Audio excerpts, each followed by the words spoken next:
مسجد کا اسلام میں عظیم مقام و مرتبہ ہے۔ اللہ تعالیٰ نے قرآن مجید میں بہت سارے مقامات پر مساجد کا ذکر کیا ہے۔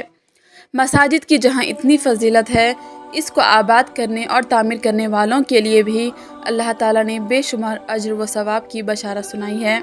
اللہ رب العزت کا ارشاد ہے، اللہ کی مساجد صرف وہی لوگ تعمیر کر سکتے ہیں جو اللہ پر ایمان لائے اور یوم آخرت پر، اور انہوں نے نماز قائم کی، زکوٰۃ ادا کی، اور وہ اللہ کے سوا کسی سے نہیں ڈرتے، اور ان قریب یہی لوگ ہدایت یافتہ لوگوں میں سے ہوں گے۔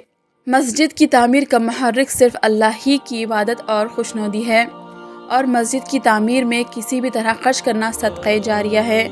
اگر کوئی شخص مسجد کی تعمیر میں ایک اینٹ بھی لگاتا ہے، یہ بھی اس کے لیے صدقہ جاریہ ہے، اور اس کا بھی ثواب اس کو ملے گا۔ ریاست مہاراشٹر کا ضلع پربھنی مسلمانوں کی کثیر آبادی والا علاقہ ہے۔ یہاں ہزاروں کی تعداد میں مسلمان آباد ہیں، لیکن لب سڑک کوئی بھی مسجد نہیں تھی، جس کی وجہ سے مسلمان نمازوں سے اور مسلم نسل عربی دینیات سے کوسوں دور ہوتے جا رہی تھی، جو امت مسلمہ کے لیے باعث تشویش ہے۔ اسی کے پیش نظر گنجان مسلم آبادی والے علاقے وانگی روڈ پر 250 گز زمین حاصل کی گئی ہے۔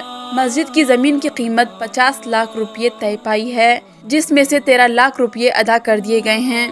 اس مقام پر ٹین شیڈ بنا کر عارضی مسجد بنا دی گئی، اور رمضان المبارک سے پہلے نماز بھی شروع کر دی گئی تھی، جو آج تک جاری و ساری ہے۔ اہل خیر حضرات سے مسجد کی تعمیر میں تعاون کی اپیل کی جاتی ہے۔ اگر کوئی صاحب خیر مسجد کی زمین کی ماباقی قیمت ادا کر کے خود اپنے نام سے یا اپنے عزیز و اقارب میں کسی کے نام سے بھی مسجد کا نام رکھنا چاہے تو مسجد کا نام اسی نام سے رکھا جائے گا۔ مزید تفصیلات کے لیے اسکرین پر دیے گئے حافظ نثار احمد قادری صاحب کے فون نمبرات پر رابطہ پیدا کیا جا سکتا ہے۔ 9860393739 9028137488۔ بیورو رپورٹ تبصرہ پوائنٹ۔